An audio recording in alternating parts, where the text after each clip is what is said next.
distinguished panel over here, and all 5 of the people who are on the panel are prepared to go. There's one phantom first, that's why this is the 5th one, and that's Richard Armitage, and he's hiding behind the screen. So at appropriate time, he will reappear.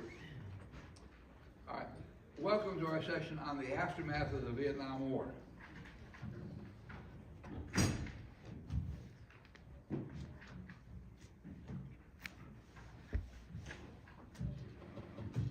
This session will add to the sections of our book on this subject, which will be distributed free to those of you who remain throughout the entire session. If you get bored by what we say and leave early or wish to purchase additional copies, they're available for $30 each at a low conference rate. But if you ask any hard questions, you don't get a free copy. But if you ask any really good questions, you can get it for $50. All the participants on stage at this session wrote various parts of their book. We will spend a few moments here at the beginning for each of us to briefly describe our connection and comment in the immediate impact of the war in each of the Southeast Asian countries involved. My name is Sherman. I served in Vietnam in 1967 and 68 as a Civil Affairs Psychological Operations Officer for 5th Special Forces Group, and as the S5 Plans Officer with the group headquarters. I came back in 1971-73 to serve as the Chief of Plans and Programs for the Vietnam Regional Exchange. In 1975, my wife and I were living in Singapore, and we were refused entry to the port area where the refugee boats were being docked and restocked for further travel. I looked for a newspaper clipping I had from that time where refugee boats were being, describing a reported conversation between an ARVN officer and a Singaporean enlisted man, in which the officer said, "They'll be coming here next," to which the Singaporean responded with great bravado, saying, "But we will stay here and fight them." Big words from a guy whose army seemed to have 75% of the men wearing Coke bottle glasses. Shortly thereafter, my wife traveled all alone to Guam, where she was finally able to reunite with family members that brought 2 of them back to Singapore.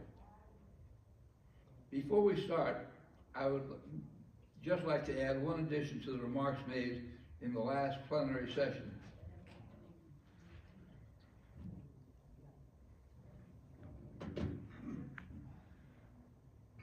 On the reasons turned out the way they did.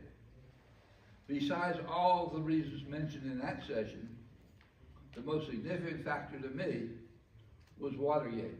Watergate Watergate was not a conspiracy to derail the war, but the resignation of Richard Nixon removed the only person of power in Washington that was prepared to defend the commitment the United States had made in Vietnam way back to the Eisenhower era. And that he had made personally to South Vietnamese President Nguyen Van Thieu. As Kissinger effectively acknowledged to Ford at the end, as the end drew near, Nixon would have bombed the shit out of them. He was like that. In the opening round, we'll briefly mention the well-known events that unfolded in Indochina during and immediately after the war. But we'll use this phase of the session for participants to introduce themselves and to the role that they played, and in some cases still play. Bob? Put the Cambodia slides up. Bob slides. And I need to move. Yeah. And then I need you to move. You gotta be able to see them. No, that's the wrong slides. They need Cambodia slides. So one that says Cambodia? Yeah. That's the one. No, that's my slide again. It's on my drive. Dr. Turner, this is the one that says Cambodia on it. Well, open the other one. Do you have two of them? Yes, sir. Open This the is other one, sorry. Okay. That's what, that's the one. You had it. No, That's it. that's on my slide. I think that's just a cover slide. Is this the one, is this the, one that you'd like, Dr. Turner? That one. Except the remote's not working. Oh, it turned off. You can just say next slide. No?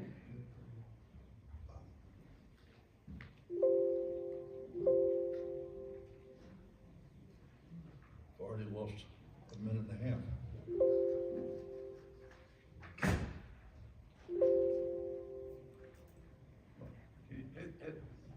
Hit the slide, I'll wait for you.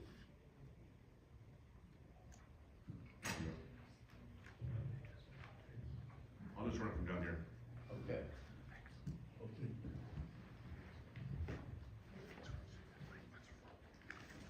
Still not working. I'll run it from down here, Bob. Oh, you'll run it. I've got a whole bunch of slides I'm gonna do in about 5 seconds each, so, That's fine. I guess I'll point to you. All right, my name is Bob Turner. I taught at the University of Virginia for 32 years. I got interested in Vietnam. I was actually a student in Paris when the Gulf of Tonkin incident occurred. Got interested in it, came back to the States, changed my major to government, wrote a 450-page honors thesis on the war. And this is going to be real slow if we don't go there. Went to Vietnam as a war correspondent in '68, looked around. When I went to Vietnam as an Army officer, I'd been a recon platoon leader in the States, but I had written a lot about Vietnam. So the embassy learned of my expertise, and I was assigned to the newly created position of an Assistant Special Projects Officer working in the North Vietnamese Affairs Division, which was a fantastic job for a scholar. It was the same office Doug Pike. I hope most of you know Doug Pike. Doug and I, between us, spent 5 tours in that office. Our jobs were somewhat different, but quite similar also. He wrote The Viet Cong Strategy of Terror. In the following year, they asked me to write a sequel called Vietnam Tactic of Assassination, which unfortunately was never published because DIA would not declassify some of the material I wanted. And meanwhile, I had rotated out, so nobody pushed it and followed up on it. But I'm told there's a copy of it here in the archives from Doug's private collection, so if you're interested.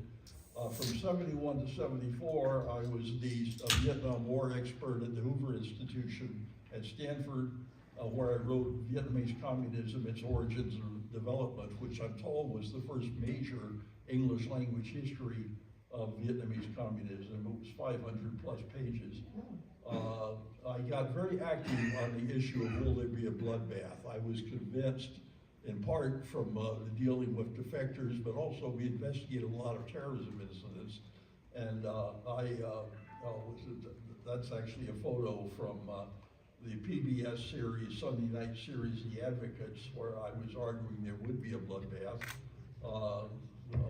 Harrison Salisbury of the New York Times asked me to do an op-ed making that case, which I did, and they matched it with one by Gareth Porter, who said that Huang Van-Chi was the only one who had ever made that claim, and right next to him was my article giving my own personal experience, so he didn't do well that day. But the Wall Street Journal did a number of op-eds mentioning my scholarship on this issue.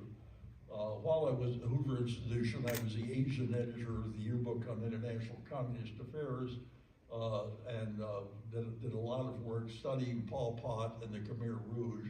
And I was absolutely convinced they were going to be incredibly brutal if they took power. In 1974, I flew around much of Cambodia in an Air America Porter short takeoff. The communists were in machine gun range of the airports, so we literally would corkscrew down and land in dirt roads in the middle of villages. fascinating experience. That gave me a good chance to see part of the population over I was in Vietnam during part of 5 of the last 7 years of the war, including going to 42 out of 44 provinces, plus Laos and Cambodia. At UVA, I taught a seminar on the war, or co-taught, I did both, for 30 years. That you may remember is, on the left there is Bill Colby, the head of CORDS, who Steve worked for, and also the head of the CIA later on. That's my colleague John Norton Moore, who co-taught that particular seminar. And early on, Gareth Porter said the idea of a bloodbath in Cambodia was just CIA propaganda. That was, shall we say, BS. And finally, when Hanoi got involved in the war, he immediately took his orders and changed sides. So now, I don't know anybody who says there was not a bloodbath. I'm not going to spend much time on it. Yale did a wonderful study. They concluded 1.7 million people lost their lives, roughly 21% of the population.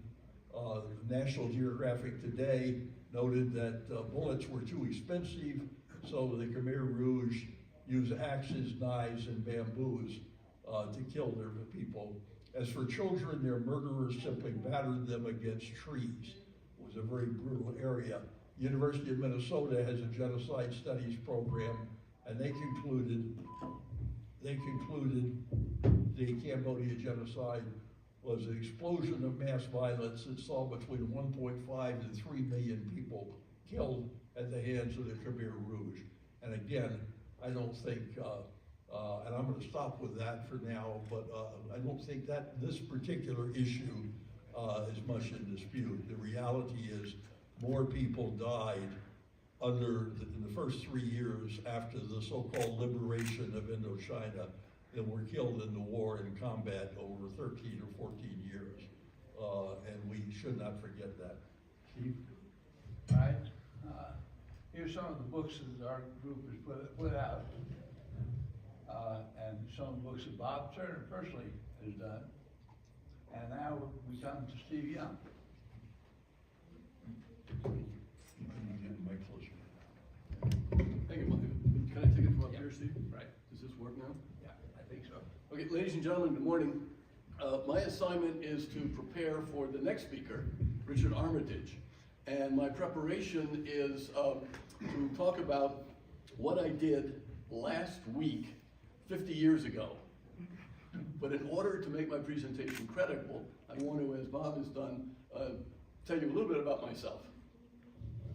Okay, so I arrived in Vietnam. I was assigned to be a deputy district advisor in Châu Tan, the capital of Vinh Long province. Whoops. The province chief then was Colonel Nghia Vo, some of you may know. He's quite well known for his role in the coup of 1963. Colonel Nghia was assigned to take the APCs to Chalong to pick up President Diem and his brother Nhu to bring them back to the headquarters. While they were in one of the APCs, they were both shot and killed by Major Nhum, who was the aide-de-camp to General Big Min. That's the leaders of the coup group. Excuse me. The man on the left is Major Quay. Major Quay, the district chief. The man on the right is the village chief of Lomtan village, who was the younger brother of General Mai Hu Suan. We know from Colonel Nghia that it was General Mai Hu Suan who insisted on the killing of Ngo Dinh Diem. That's my Jeep International Scout. This is the PF platoon, Nghia Quang, in Phu Quoy village getting their new M16s in late 1968. This is a Just Bag, Vun Tak Bu team on the government side going to villages, singing songs, telling stories about what it means to be Vietnamese and what it means to be communist. I was now a deputy district advisor in Tam Binh district, and the sign there over our place with the bunker was fireworks nightly. This was a military member of my team. This was Chi Nam, who was our cook, her husband, and then her daughter Ko Hai. Lum Ho village. So then Bill Colby transferred me to Saigon, and he wrote me up in his book that I didn't want to go to Saigon to be a bureaucrat, because the war was being fought and won or lost in the villages. But when I was up there, I decided that one does the best one can in whatever job you have.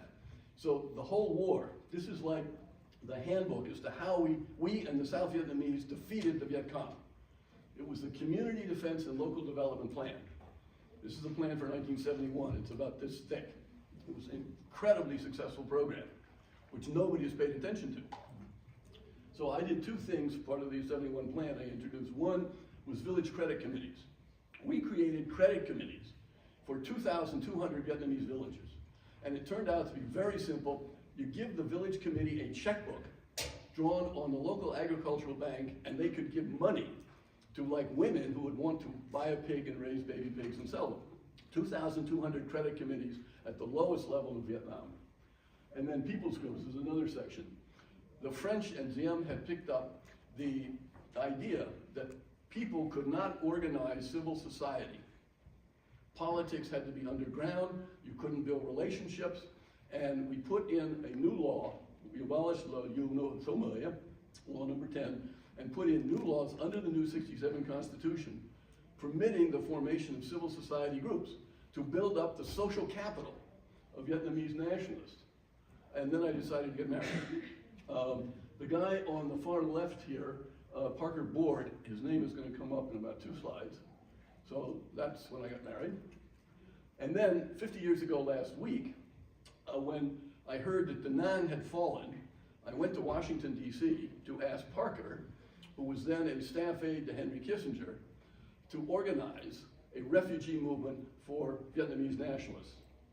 And so Parker and a couple of other young guys successfully started a refugee movement. So the 3 guys were Parker Board, Lionel Rosenblatt, Ken Quinn, and Al Adams. And I think the Armitage is going to talk about refugees.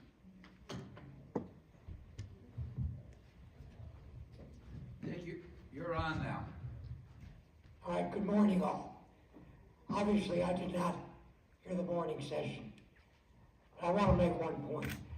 Notwithstanding all the correct things that have been said about Watergate, lack of appropriations, etc., etc., I'm going to make something very clear. Vietnamese could fight. They can fight well. I saw them fighting even on the 29th into the morning of the 30th of April, 1975. But here's the problem. The government which those soldiers were supporting was not worth the sacrifice of those soldiers, airmen, Marines, and naval personnel. We saw this replayed in Afghanistan. So I'm going to make about 4 or 5 comments about the legacy of Vietnam for the United States. First of all, obviously, we did away with the draft because it was administered so corruptly. And we introduced the all-volunteer force. Second, there was a mention of Singapore. It was the former, now late, Prime Minister Lee Kuan Yew who said publicly, initially, after the fall of Saigon, that the Americans could be proud because they had made space for Southeast Asian nations to develop. And remember, it wasn't too many years before that Malaysia had dealt with an insurgency, and Indonesia had dealt with confrontasi. And by the way, it was Indonesia in the 80s who helped the United States, Colonel Dick Chalmers, me, and others, to move forward on the POW issue even after the return of the prisoners in '73. For the United States, after the war, we were in a period of malaise. very high inflation, energy problems, uncertain leadership of President Carter. But what it did was give the United States people time to think about Ronald Reagan. They brought him in with a philosophy of peace through strength. And having learned that it's not always necessary for the U.S. to have soldiers on the ground carrying rifles, that the Reagan doctrine was born.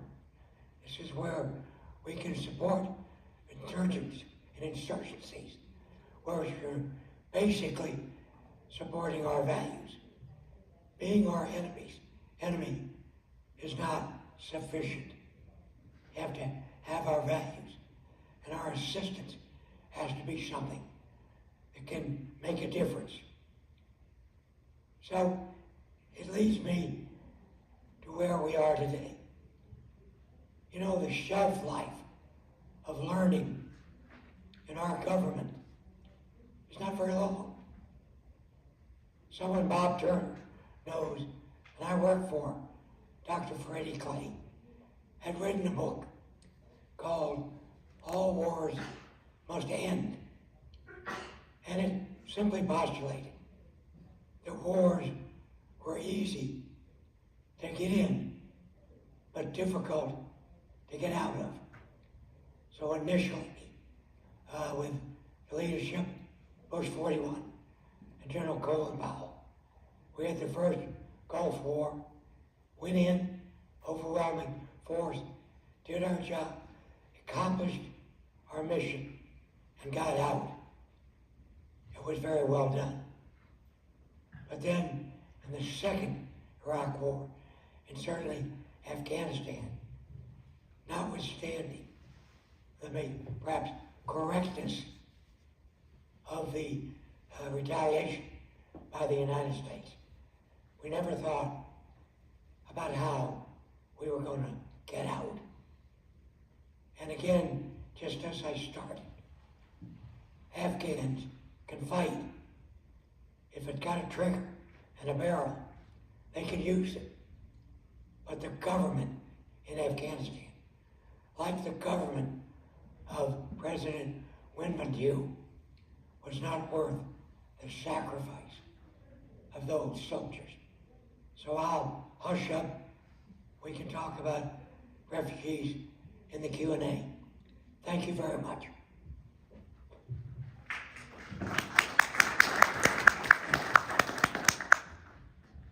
One thing he did mention, 3 tours in Vietnam, and then coming back again with the DAO office in the latter part of the war, with great connections with Vietnamese Navy. As people were getting ready to evacuate, he organized the Navy personnel to meet at a specific location in South China Sea, and he would then meet them there and escort them. And you'll hear later in one of the other sections about the USS Kirk, which he was using in that particular mission. Next speaker, your turn. Those are my slides. Go back to my slide first, and then see his slide.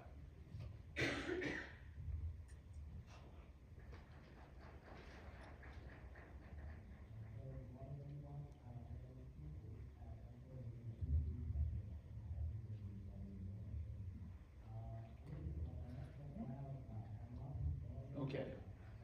Nghia Vo is a prolific author, and his topics touch everything we really have to say in here.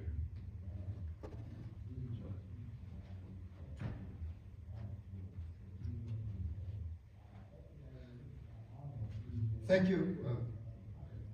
It's hard to follow these magnificent speakers. And my name is Nghia Vo, and my talk today bears on Vietnam and Vietnam America 5 decades after the war. This is my topic. I came here 5 decades ago, and it was a long time ago.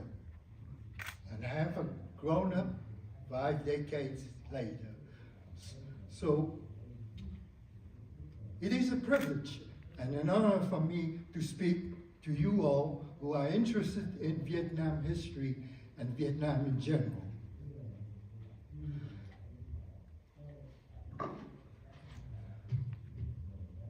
My topic is divided into two sections, Vietnam and then Vietnam America. What happened in Vietnam in 1975? Short-sighted and intoxicated by their victory, the communists in 1975 launched a new socialist revolution, although the country was in ruins. The 1973 pooling of US troops left 4 million of unemployed people in the South. Millions of acres of land were destroyed. In the North, 6 major industrial cities were damaged by bombing. The communists controlled the country by dictatorship and repression. The Vietnam War took a heavy toll on Vietnam itself. There were 4 to 5 million dead people in the whole country.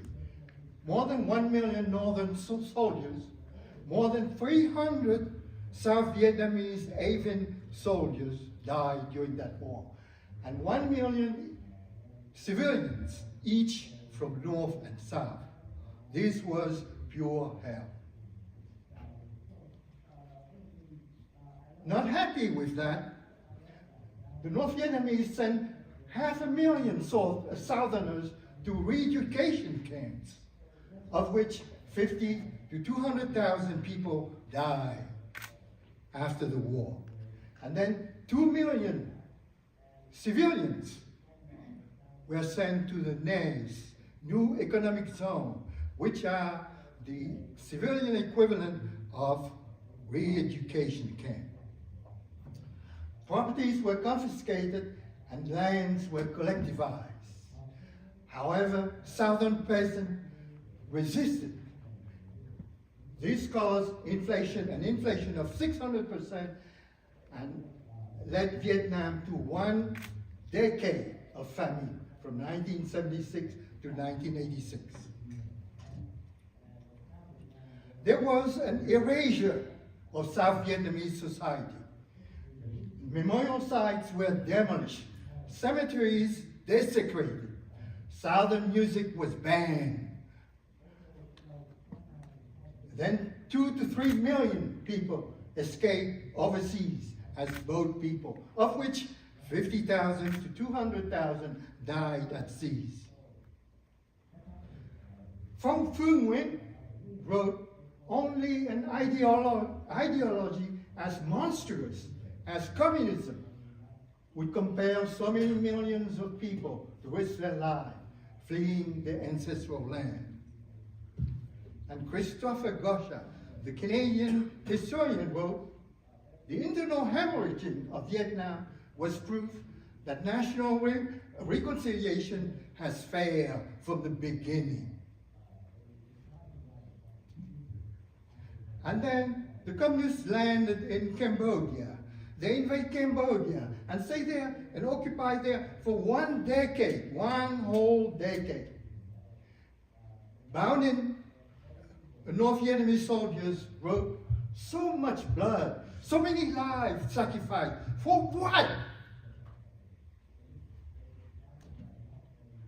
And then the communists landed in shipbuilding. Shipbuilding was never a forte of the Vietnamese, except in the 19th century. At that time, it was a regular shipbuilding, a wood shipbuilding. So what happened is that they invest in shipbuilding. This landed them with $4.5 billion losses, while the Vietnamese, the regular Vietnamese earn only less than $100 a year. And Pham Nang Dong wrote, sorry. Let's go back to the other slide, please. Steve, can you move it back? Oh, back.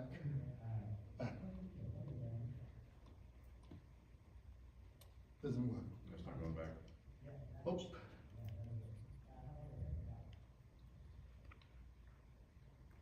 You gotta use the remote, it's not working here. I think it's turned off somehow.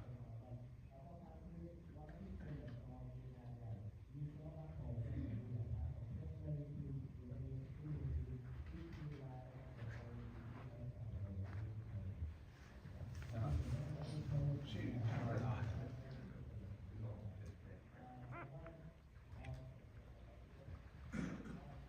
No, it's toast.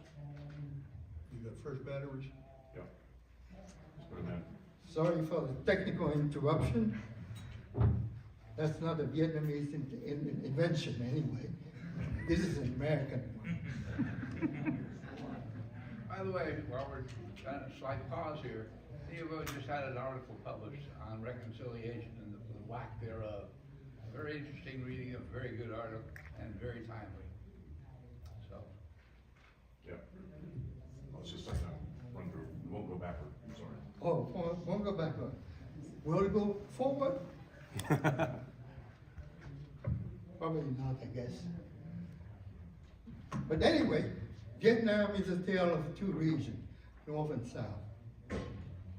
Just look at the judiciary area.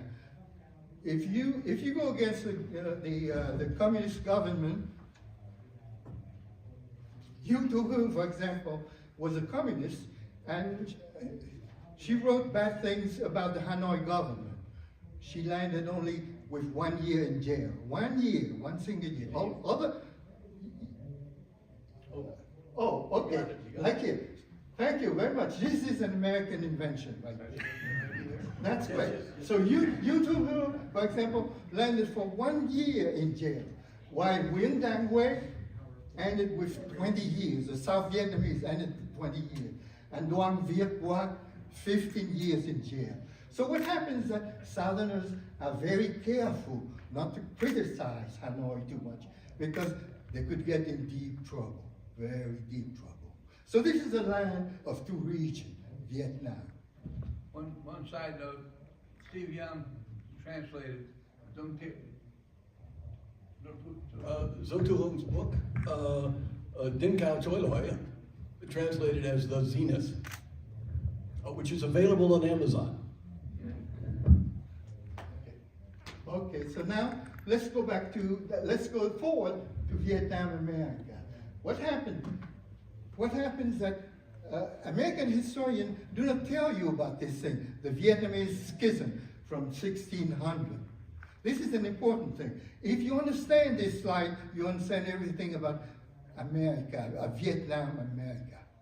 So what happened is that Vietnam is a very confusing history. Vietnam, I don't have a pointer there, do I? No, but what happened is that Vietnam in 1960 was only 1/3 of the whole country. It's just in white right here, if you can see it, just in white. So Vietnam occupied only 1/3 of the present day Vietnam, 1600 that it was. So what happened in that time is that there was one king, King Lê, but he was very weak. He was decadent at that time. So behind him, there were three different warlords competing for the right to lead the country. So you can imagine the dysfunction that led the country at that time. So what happened is that one of the warlords, the Nguyen, decided to go south. The South at that time didn't exist. The South was the land of the Cham. This is in yellow in the area. And yeah. So what happened is that the Vietnamese conquered the land of the Cham in yellow right there in the 15th century. But nobody has stabilized that area. So one of the men decided to go south and be the governor of the area. So he sent money back to Hanoi as part of the deal. So that precipitated the schism of Vietnam. Now we have a north and south. So long before the American and the French came to Vietnam, there was dissension between the Vietnamese themselves, and they divided themselves into north and south. So what happens is that the first Vietnam War, they didn't teach you that the first Vietnam War happened in the 17th century, from 1627 to 1672. This was a 50 year that ended in a no-win situation. So what happened is that the two regions broke down further. The two regions didn't speak to themselves until 1800, when the country was reunited as a whole. So what happened is that in 173 years, there was no communication between North and South. The French came for 100 years, from 1859 to 1945, and they divide the country in two regions. The North and South didn't speak to each other for another 100 years. And then you have the Second World War, the Second Vietnam War, from 1954 to 1975. During these 21 years, North and South didn't speak to each other. So what happened is that during the 348 years, from 1627 to 1975, North and South never spoke to each other. So you can figure out the dysfunction between the two countries. The two countries completely separate themselves. This is the Great Schism of 1600. So what happened in 1975 is another schism. The events of 1975 were like a fission bomb that splintered Vietnamese all over the globe. And now you have a differentiation between the Vietnamese inside Vietnam and the Vietnamese overseas. Look at what they came to America. When they came to America, 54% of the Americans didn't want Vietnamese to come to America. So they had another problem with the Vietnamese. So they're very discouraged. When they landed in California in 1975, what happened is that they were devastated. They lost their country. They lost their citizenship. They didn't have any houses, no community, nothing. They start with zero. So what happened is that, look at how they came to America. They just ambushed in the tarmac of California Air Base.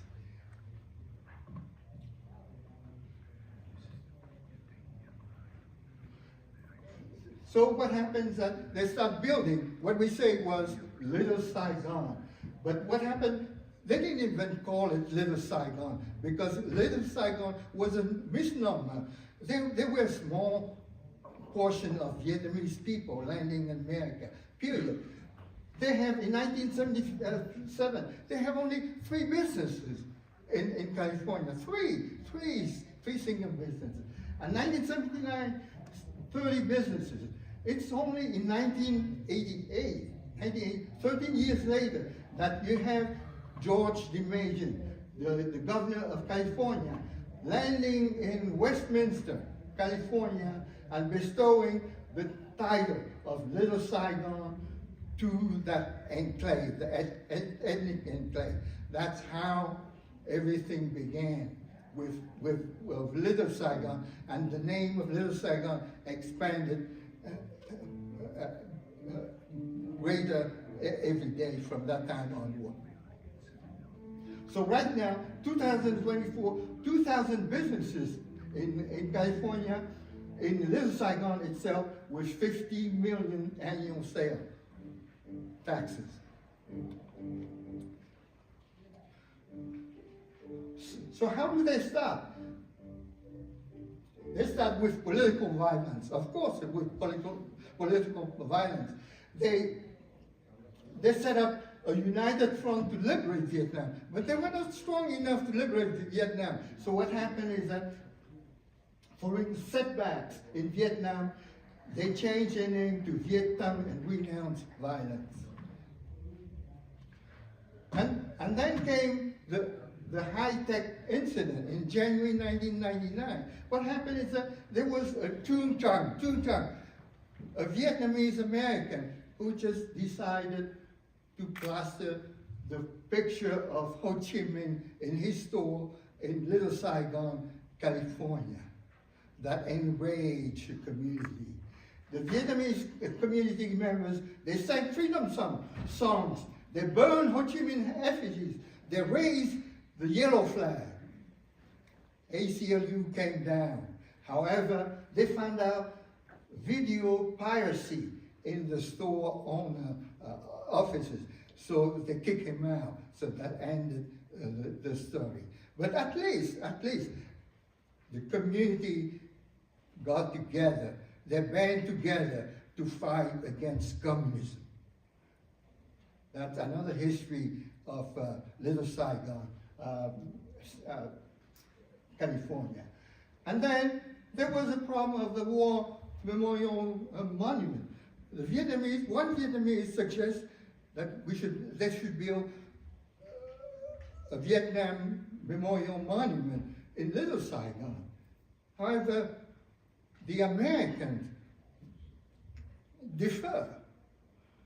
So next year, in 1996, the conservative French Fry suggests the same idea, but he has his input in that. So he went ahead with building the monument. However, it took him 7 years to build that monument. Why? Because there were arguments at every corner. They argue, why did we have to have two statues, of one of Vietnamese and one American statues in this monument? Why do we have two flagpoles in this monument? And where do we put that monument, which is quote unquote private, because it was Vietnamese in American land?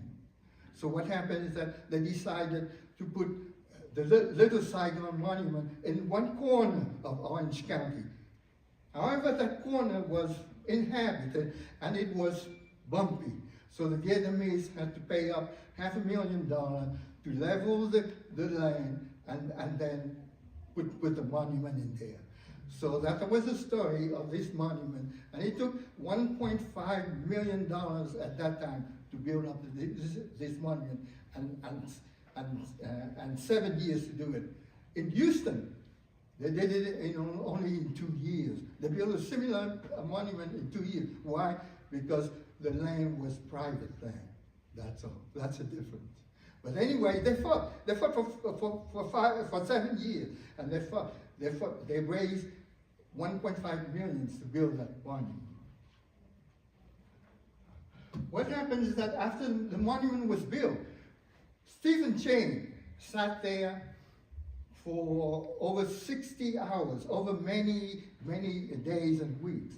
He asked every visitors for their experience with the monument, and it turned out to be the monument was appropriated by visitors from various cultures, background, experiences, generations for use. And it turned out to be a place for remembrance of those who died during the war and its aftermath. And it's a place for education, for future generations. And it's also a place for prayer and healing. And then the history of anti-communism changed from the classic anti-communism, violent classic anti-communism to a diasporic anti-communism, which is paying respect to one's family and elders, educating the community and society about South Vietnam, and maintaining Vietnamese culture in diaspora. And then they want to commemorate Black April. That means the loss of Saigon and Vietnam. And Westminster approved the motion of Black April Memorial Week from at the end of 2019. And then they want to commemorate the yellow flag, which is the symbol of preservation of Vietnamese cultural heritage and identity. This is also a struggle over writing history, Vietnamese history. South Vietnam didn't exist in history America. Now Vietnam is there, is present in that history. Vietnam became the official symbol, the Vietnamese flag, the yellow flag with 3 red stripes, was approved as an official symbol of Vietnamese American community in the U.S. by the U.S. House of Representatives in 2023. That was a long struggle, but that was well worth it. How about Little Saigon's name? Nobody used Little Saigon in 1975. Nobody used it. It was until 1988, as I mentioned to you, only 5 cities approved for the name of Little Saigon, like Westminster, San Francisco, San Jose, San Diego, and Boston. In Virginia, where it came from, the enclave was called Eden Center. In New Orleans, it was Versailles. In Houston, it's called Bel Air, Midtown Bel Air, and Bel Air Alif. So not every enclave was called Little Saigon. The Vietnamese would like to be that, but it didn't turn out that way. This was the enclave right here, Westminster, California, during the TED event. And next is that the Little Saigon right now, what is it? It has only 230,000 people in there. 51% of the people living in Little Saigon are Vietnamese. 51%, just barely the majority. Okay, the housings are smaller, but the occupancy rate is higher in Little Saigon than in Orange County itself.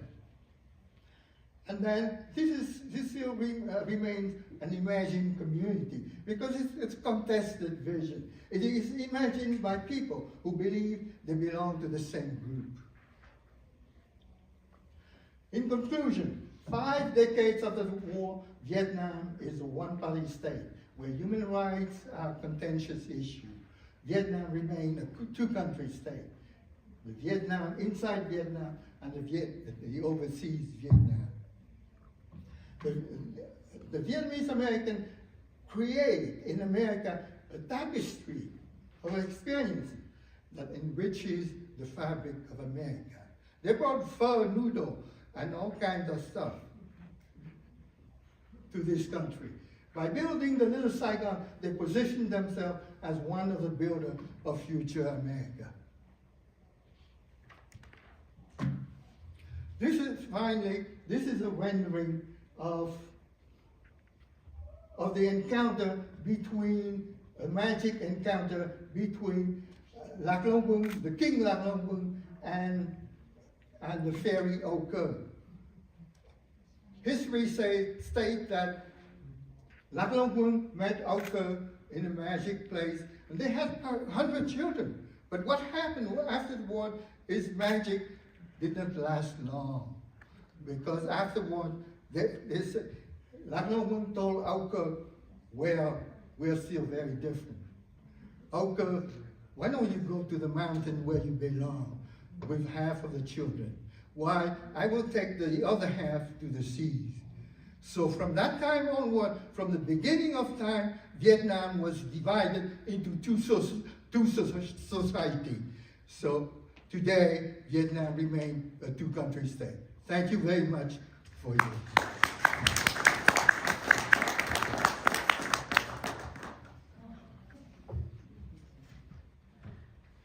The Vietnamese who came to the United States, for the most part, were a very, very positive outcome for both the Vietnamese and the Americans. The remaining consequences we'll talk about demonstrate how the recent events of the Vietnam War impact almost everything we've encountered in the last 50 years in every aspect of our lives. We don't pay that much attention to it. You go back and think about the things that are happening in every sphere. The Vietnam War pops up. One thought came to mind while Nghia Vo was speaking was an article, a section in our book by Keith Taylor, in which he debunks the communist idea that they fought the Chinese for 1,000 years, they fought the French for 100 years, they fought the Americans for 10 years. And what Keith points out is that every one of those occasions where Vietnamese were fighting with each other and somebody called in some outside support, whether it was China or France or the United States.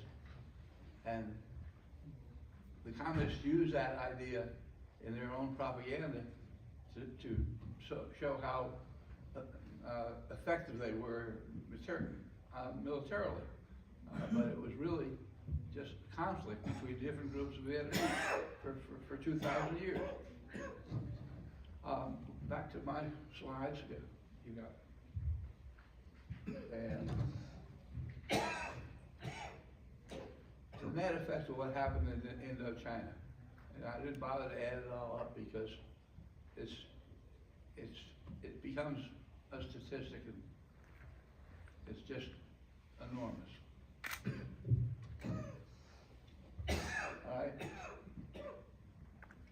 These are some of the impacts of the war on us today. And this is what we'll end up the discussion with. And so, Steve?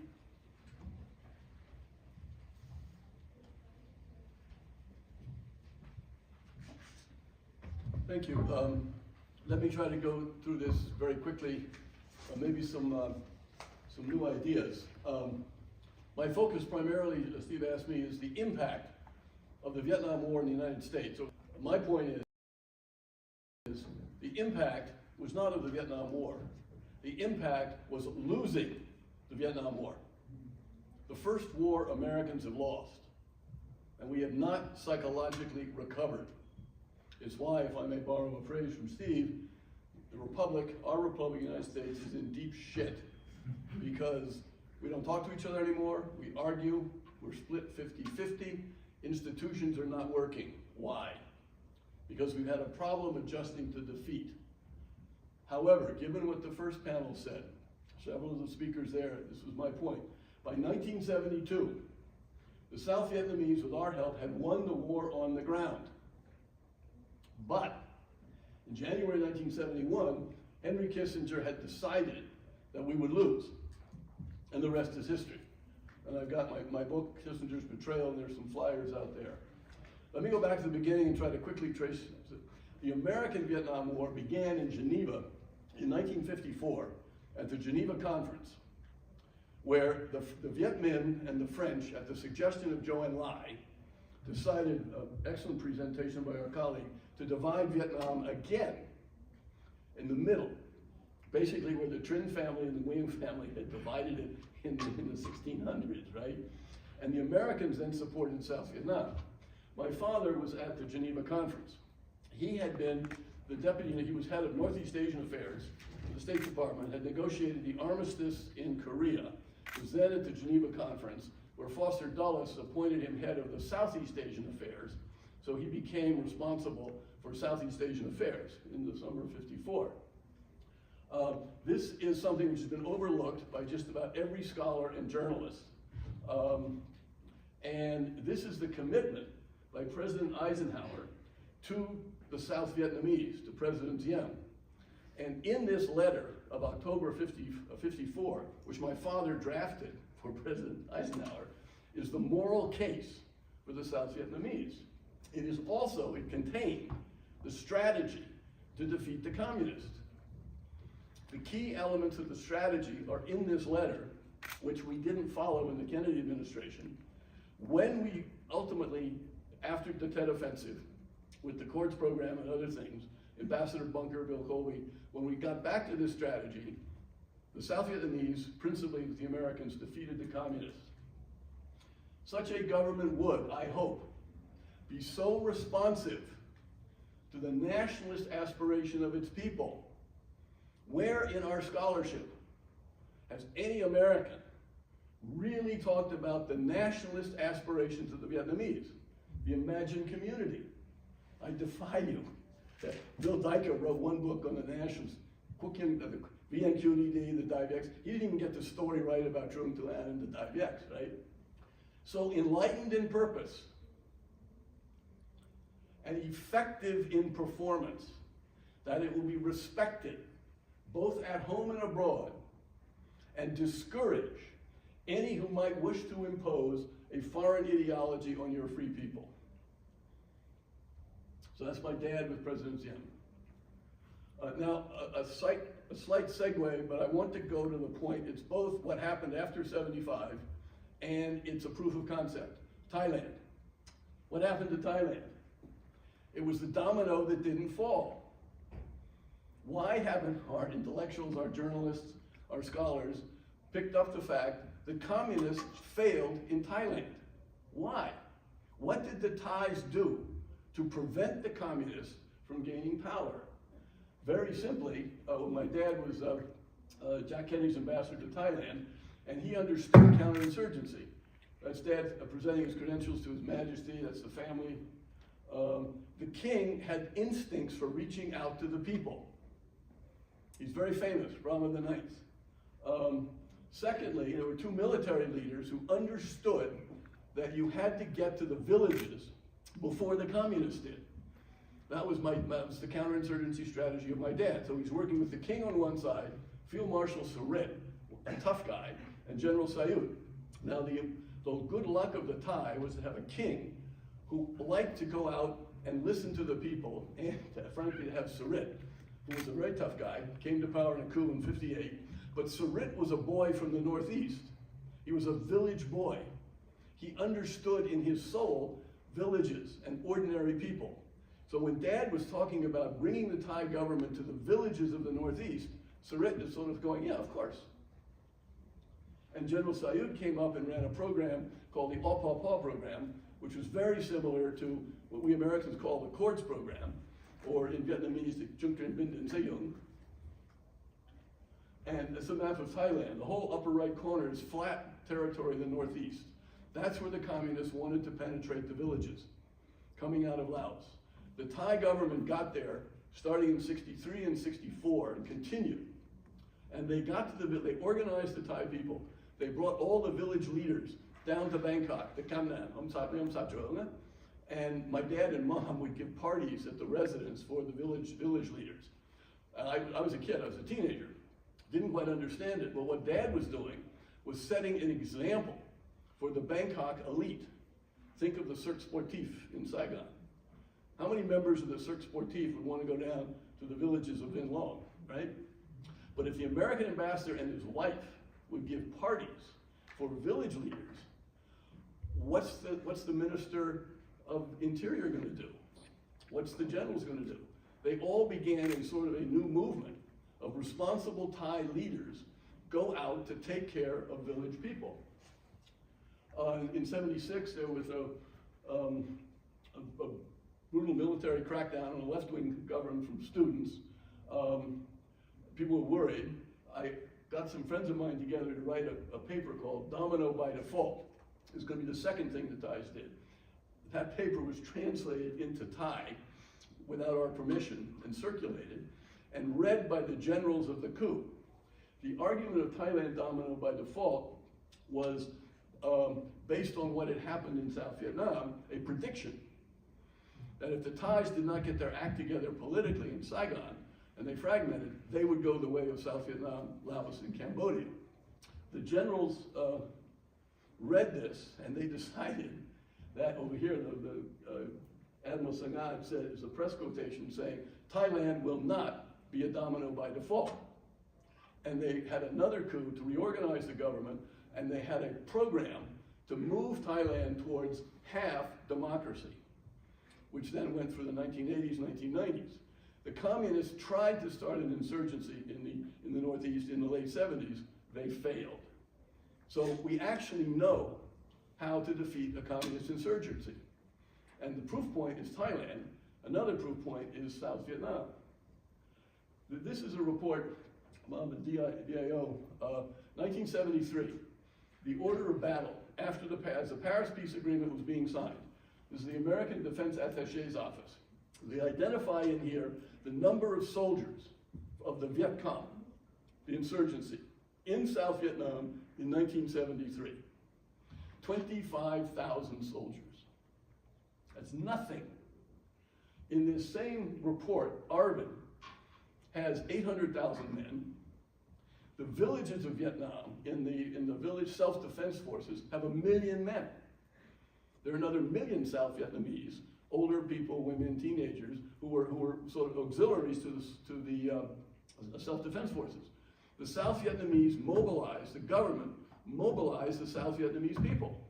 And as we heard from the Americans this morning, particularly Colonel Wilcox, the Hanoi's 1972 invasion failed. So what happened? There's General Chung reconquered Quang Tri.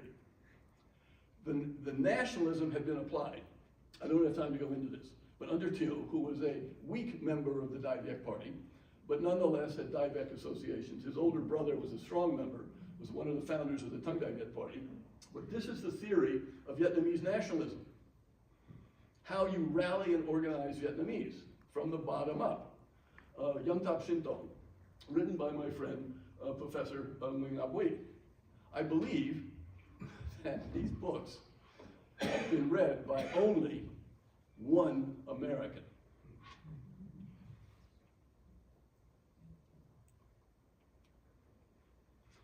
In his book, I was very surprised, I was reading volume 2, published in 1964, by the way, but secretly, because the party could not operate officially. In his book, Professor Wee outlined the Constitution, which was adopted in 1967, checks and balances and regular elections. And he talks about decentralizing power to villages under the concept of self. Yang Thap Sinh Tong is about you're taking care of yourself. Self-government, self-development, self-defense.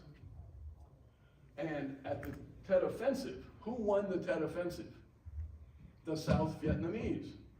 Hanoi figured that if you attack all the main South Vietnamese cities and things like that on a holiday, when most of the officers and men are not at their posts, they're back with their families for Tet, right? You're gonna win.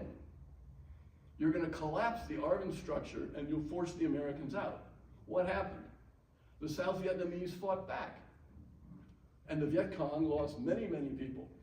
And Hanoi knew after that, is what Bui Tin told me, that they were gonna win the war where? In Washington.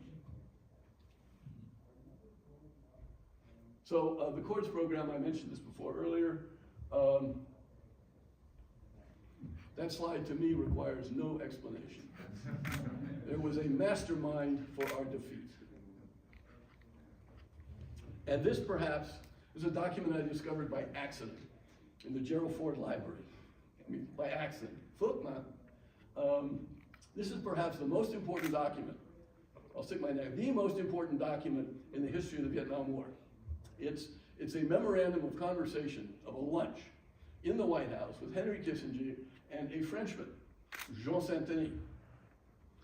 And Saint-Denis is bringing to Kissinger Hanoi's acceptance of Kissinger's proposal of what is called the decent interval. Kissinger proposes to the Dong and the Russians on January 9th, 1971, that basically, I mean, the language is elegantly confusing, but it's hypothetical, right? Hanoi gets to leave its army in South Vietnam. Kissinger doesn't even try to negotiate getting the army out. Hanoi gets to leave its army there, in return for which Hanoi gives a peace treaty promising South Vietnam independence and freedom. And the Americans will all go home.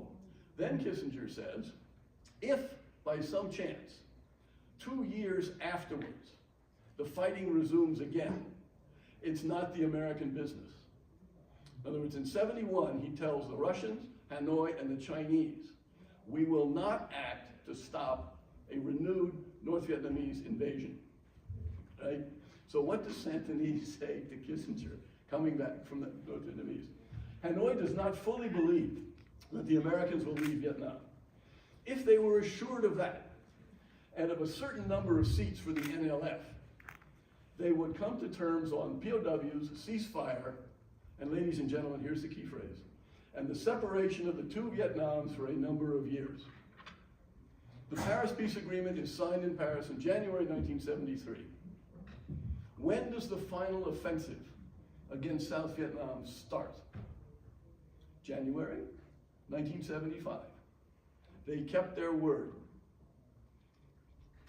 Kissinger asked for 2 years, they agreed to 2 years, they waited for 2 years.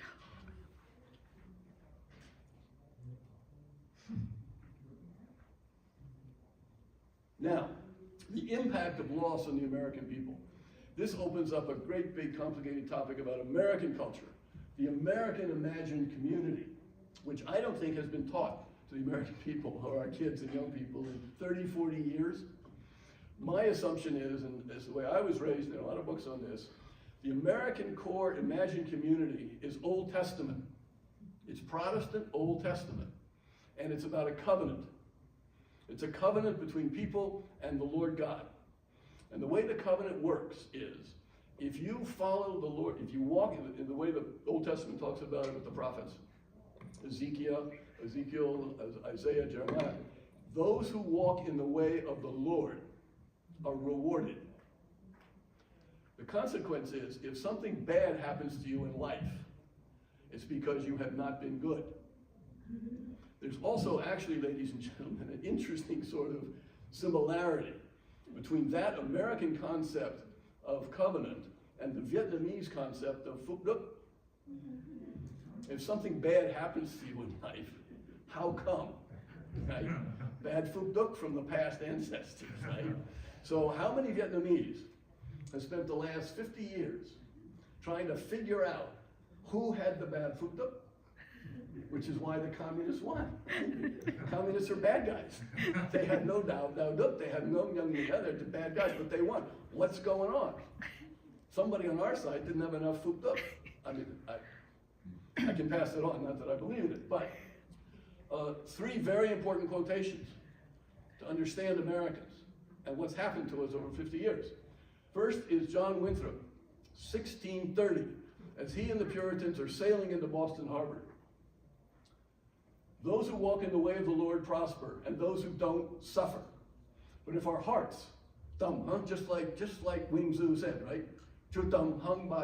Yeah?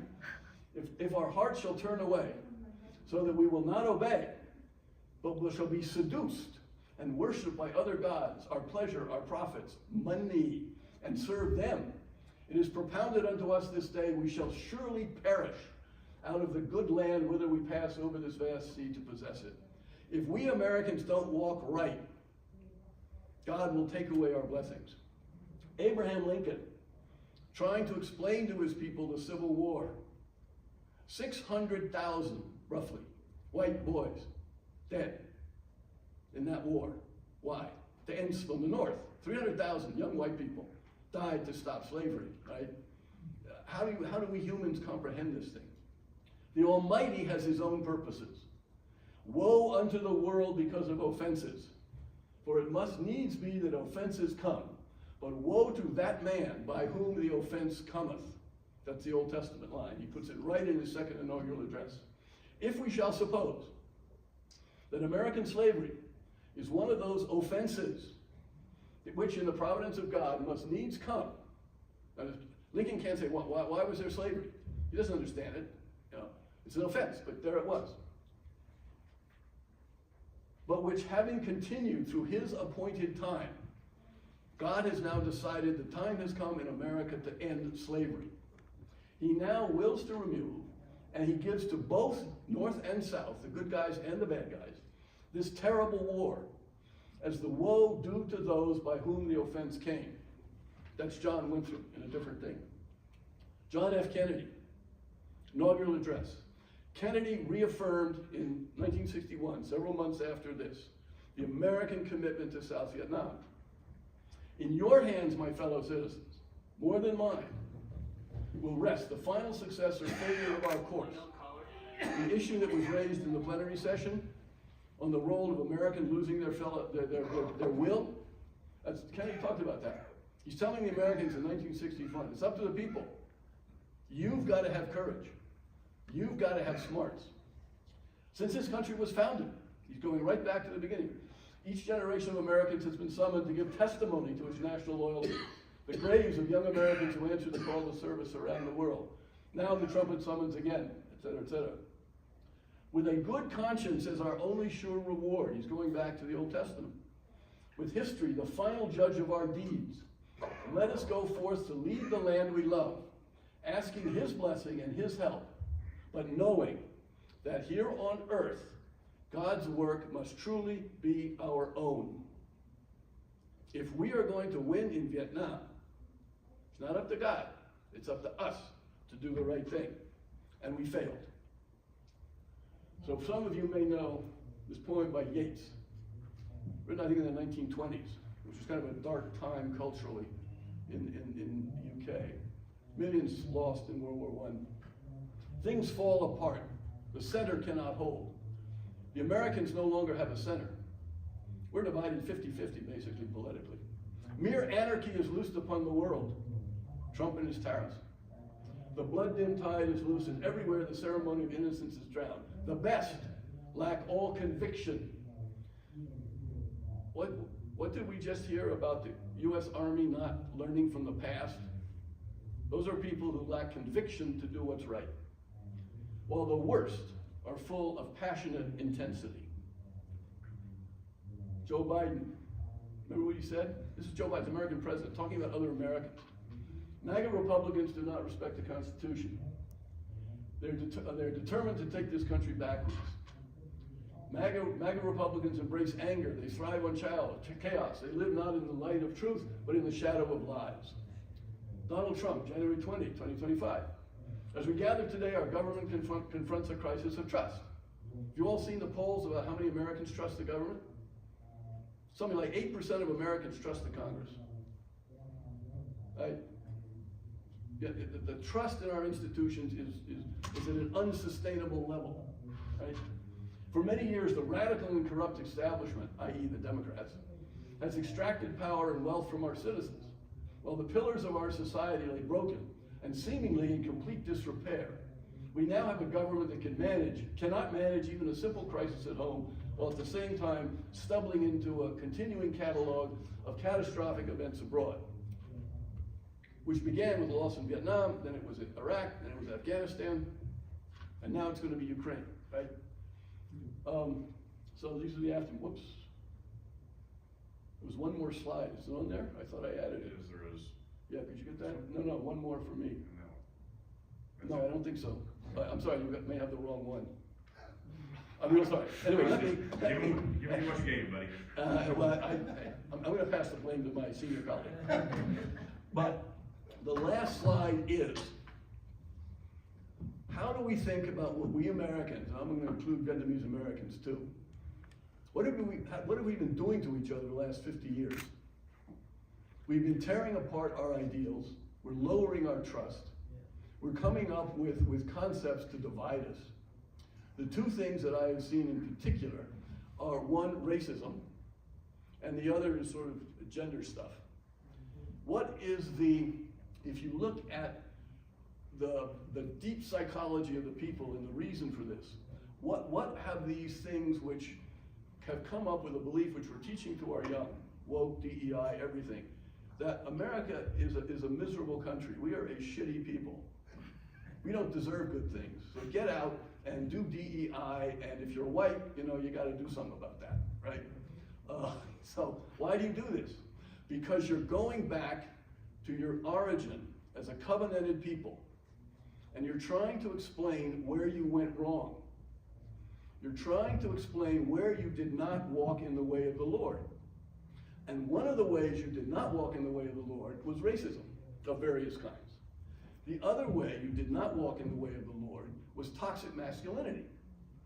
So if we Americans can sort of move aside anybody who's associated with racism and toxic masculinity, we will then maybe come back to favor with the Lord, and all will be well. Thank you.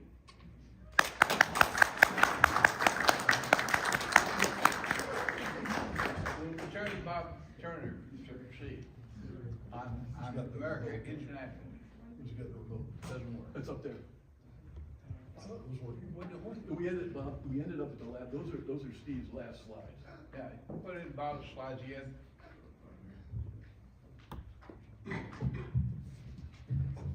Joe?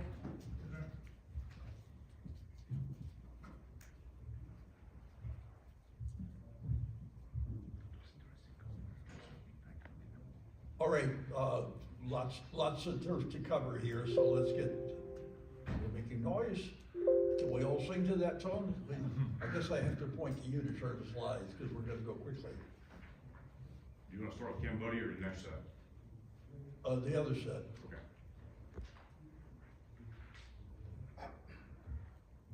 Well, that's the last of my slides.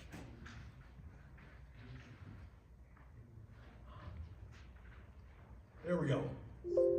Okay. Next one.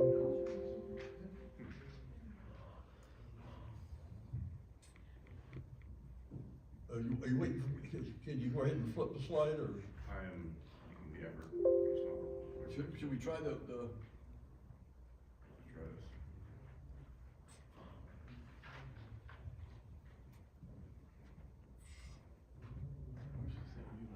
Yeah.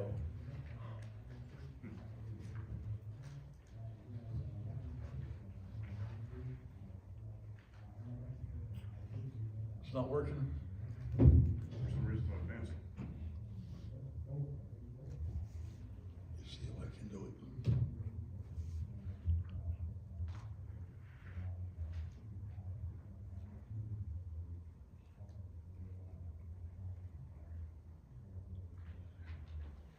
Well, why don't I turn this over to Give me a second here, and if I can open it at this end.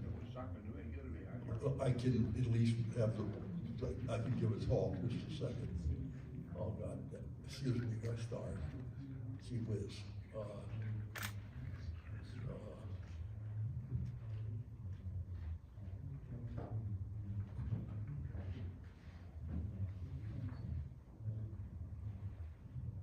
All right, the first thing to understand, I worked in the Senate I was hired in 1973, left in 1979. I learned more about why we lost the war in Vietnam working in Congress than I did in all my time in Vietnam. What happened in Vietnam is we were winning on the ground, no question about it in my view. By 1969 or 70, the VC almost ceased to exist as an entity. The war was being fought by North Vietnamese regulars, but we lost the psychological war. We won the military war, and all I understood, there were this was like an orchestra. You've got your woodwinds and your percussions and your brass, and we were looking at it in a much more simplistic way. They persuaded enough Americans who then persuaded Congress. Maybe even we were on the wrong side, and so we basically gave up. After I worked in the Senate as National Security Advisor to a member of the Foreign Relations Committee, I was the acting Assistant Secretary of State for Legislative Affairs in '84 and '85, where I continued to deal with members of Congress. Prior to Vietnam, Congress, after World War II, Congress had enacted a number of authorizations for the use of military force, AUMFs. The CEDAW Treaty was approved with the advice and consent of 99% of the Senate. The Gulf of Tonkin Resolution authorizing the president to use armed force to protect South Vietnam and Cambodia, in the same language, passed by a 99.6% majority of Congress. There were 2 dissenters, both were defeated in their next elections. The 1973 War Powers Resolution was a fraud.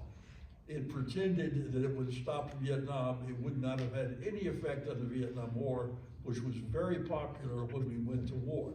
The War Powers Resolution in Section 2C2 acknowledges that the president has the constitutional authority to send forces into combat pursuant to specific statutory authorization.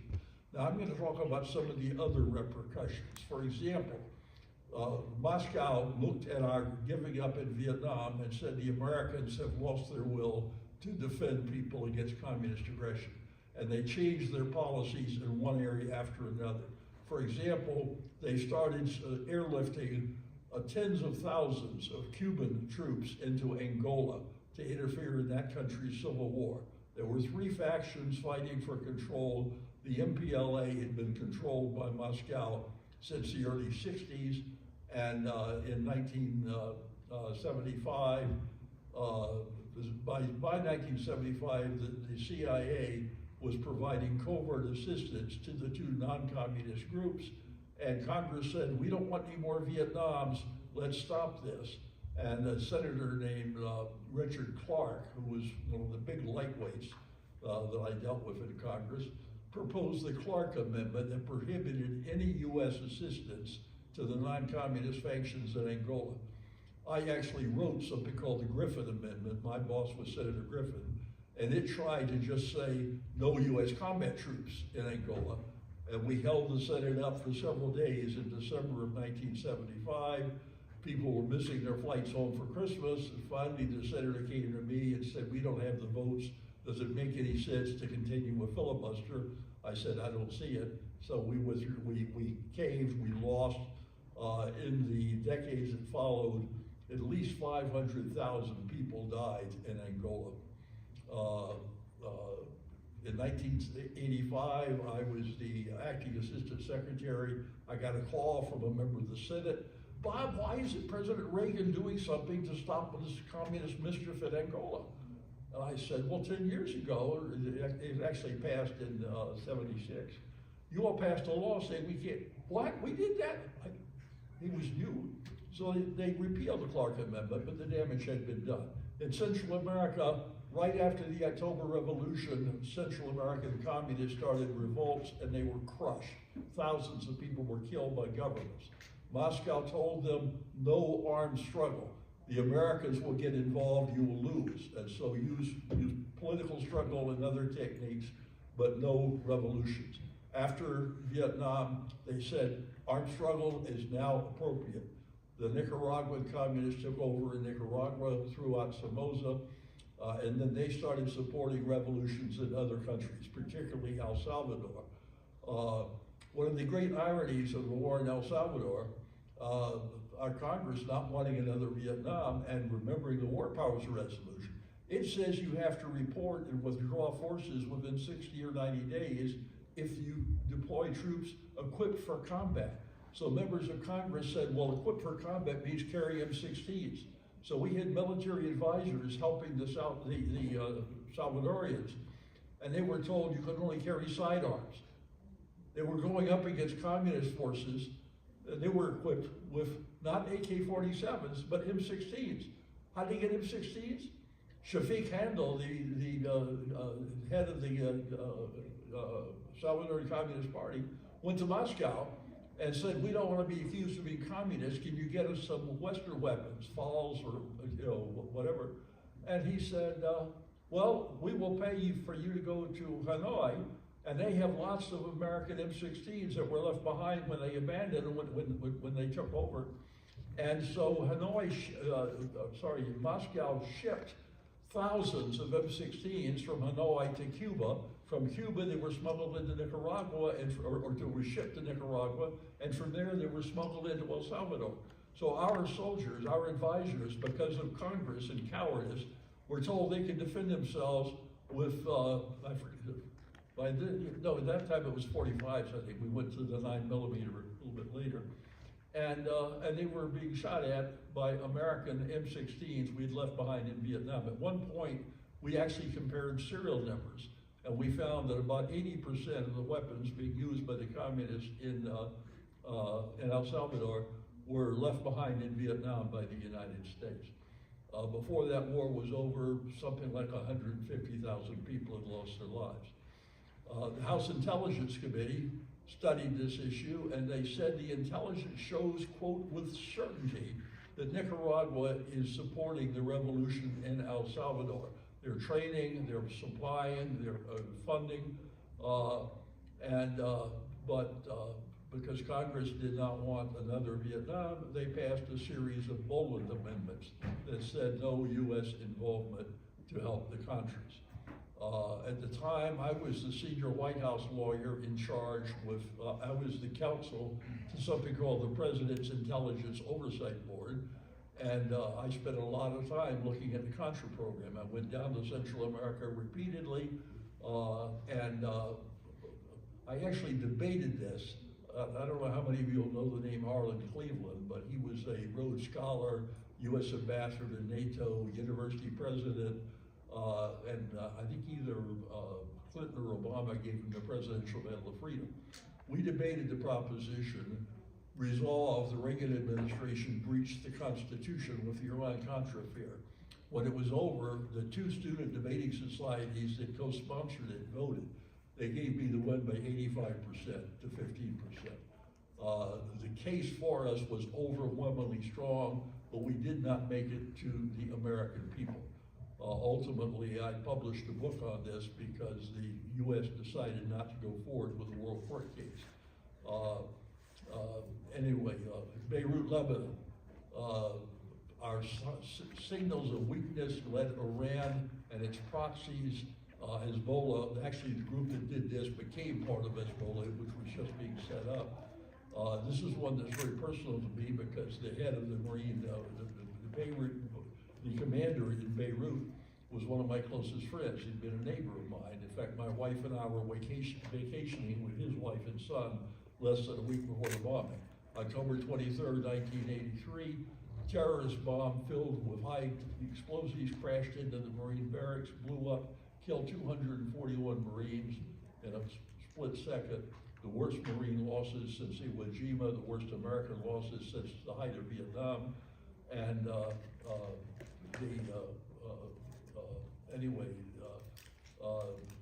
during this, if you want to know why they blew up the barracks, look at Joe Biden and look at the U.S. Congress.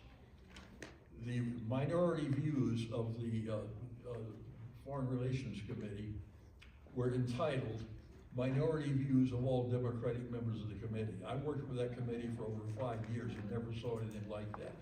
The Washington Post said the Democrats are doing push-ups for 1984, and they barely authorized the president to continue the program by a 2-vote margin, but then they said if there are any further casualties, we can reconsider this vote. My friend P.X. Kelly, who was Commandant of the Marine Corps at the time of the bombing, begged them. He said, your partisan debate is endangering my Marines. Biden got up on the Senate floor 29 September 1983. Oh, you've heard that we're endangering our Marines. Well, maybe so, but we won't know until we have one of these debates. The day after the bombing, U.S. News published a report that had obviously gone to press a few days earlier, saying American intelligence intercepted a telegram message, between Muslim militia groups. If we kill 15 Marines, the rest will go home. P.X. Kelly and I wrote an op-ed in the Washington Post called Out of Harm's Way, October 22, 1994. If you're interested, it goes into many examples where Congress has undermined the security of our troops. And Somalia, again, 1992, Operation Restore Hope. We were saving hundreds of thousands of lives. The warlords were keeping the international assistance from reaching the people. We sent in troops as part of a UN operation to try to get the aid to the people who were starving. General Montgomery asked for a few M1 Abrams tanks in case some of his troops got cut off and he needed to go in and rescue them. Les Aspin, who had been chairman of the House Armed Services Committee, was then Secretary of Defense. He vetoed the request, saying it would upset members of Congress who would think would have another Vietnam. On October 3rd and 4th, 1993, 18 U.S. Rangers were killed, 84 wounded at the Battle of Mogadishu. If you haven't seen the movie Black Hawk Down or read the book, that tells the story of it. Anyway, Afghanistan. The Soviets went into Afghanistan because they believed we wouldn't do anything because we hadn't done anything in Vietnam, and lots of people died. Terrorism. 1998, Osama bin Laden told an American journalist in Afghanistan that the American pullouts in Vietnam, Beirut, and Somalia showed Americans are unwilling to accept casualties. A lot of us think that's why he planned the attack, to attack us on 9/11, which killed an awful lot of people, not only here, but in the wars that followed around the world. The Arab oil embargo was the Iranian seizure of our embassy. There were so many other examples that referred to this. And I haven't tried to put the numbers together, but I'm going to stop there because my 15 minutes is up. Rich, you want to add anything here? I believe we lost him. We lost him, okay. Look, we spent a great deal of time talking about the impacts of the Vietnam War, but it's a relatively simple thing to think about. When we bombed, in my Backer 2, we bombed Hanoi, and we killed about 1,500 people. And the protests of the people in the United States against our actions at that time were very, very loud. And today, those same protesters asking to be recognized for their contribution to ending the war in Vietnam. I don't have a problem with that. They certainly did. But they also need to take responsibility for the repercussions of ending that war. It's all in their hands. It's all on their ticket. The communists, we killed 1,500 people bombing Hanoi. In the final offensive in Vietnam, the number of people who were killed far, far exceeded that. If you don't live up to the commitment you have, the cost, which has never been accepted, far outweighs what you should be doing to end the war. And frankly, as I said in the first session, there was a plan. Everything was there, in place. Airplanes were there in Thailand. One word, and something would happen. We didn't have the will, as a nation, as a government, to follow through. And what we have is today. We're lucky. We got one thing out of the war. We got a whole new group of people in this country who are adding to what we have in this country. And at least I'm very grateful to that. I wanted to have one more section in here, but we've far exceeded our time limit. And we'll try to squeeze in this, but the last question is, where do we go from here? And you can take care of that yourself. Okay. Questions? If you want to ask a question, come up to the microphone, and when we get thrown out of here. It is time for lunch. I don't want anyone to get there late. So please, if you have questions, please meet with our panelists before you go into lunch. But the lunch is starting right now for any of those of you who are interested. And there will be a luncheon speaker as well. Thank you all very much. We will also hand out books to those of you who enjoyed the whole thing.